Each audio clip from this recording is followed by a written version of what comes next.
John Kabat-Zinn defines mindfulness as the awareness that arises from paying attention on purpose in the present moment and non-judgmentally. Well, what does non-judgmental mean?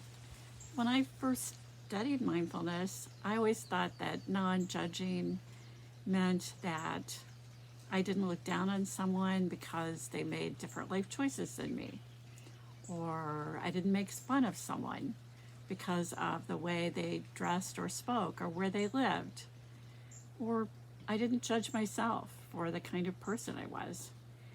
And yes, the definition of non-judging in mindfulness terms can encompass those things, but it's also broader and more nuanced. So in mindfulness terms, judgment refers to our response and filtering system for the stimuli, information, sensations, etc., that we constantly are receiving. Literally billions of pieces of information every day coming through our nervous system to our brains. And we have to filter that information or we would be overwhelmed and unable to act due to the sheer amount. So our default system for this is often to either give things a value of good, and good being something that makes me happy, gives me pleasure. It could be something like a delicious meal or a walk on the beach, or alternatively, we might put it in the basket where something is bad. So an experience or a stimulus is bad, so it makes me unhappy. Maybe it's my child crying in the grocery store or stubbing my toe, something like that is bad. And most things go in the third basket, which is neutral, neither good or bad, and we dismiss them from our conscious awareness without even knowing.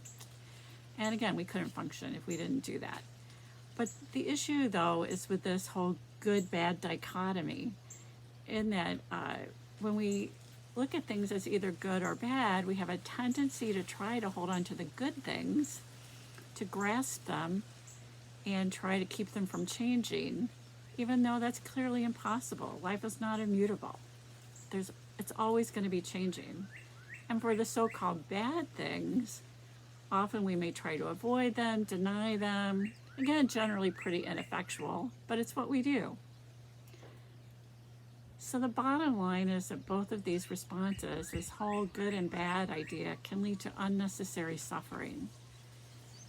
And non-judging can be a fourth way to experience life. So kind of a fourth bucket to put all these stimuli in. And yes, we still have to filter what's important and what isn't. But how about just experiencing it in the moment without assigning a judgment or a value to it? Absolutely, drink in that beautiful sunset. And you can do that and take immense joy in it without thinking about how good it is, if it's better than every other sunset you've seen, or ranking it in terms of sunsets, or trying to grasp it, worrying that you'll never see a sunset as beautiful as this again, or in this place again. Just enjoy it in the moment.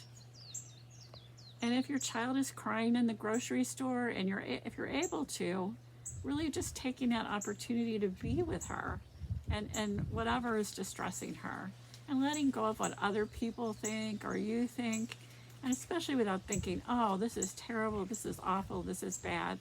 Just being in the experience. In our MVCP classes, we suggest expectant parents take a piece of paper with the word now written on it in big letters to place over the clock in their labor room.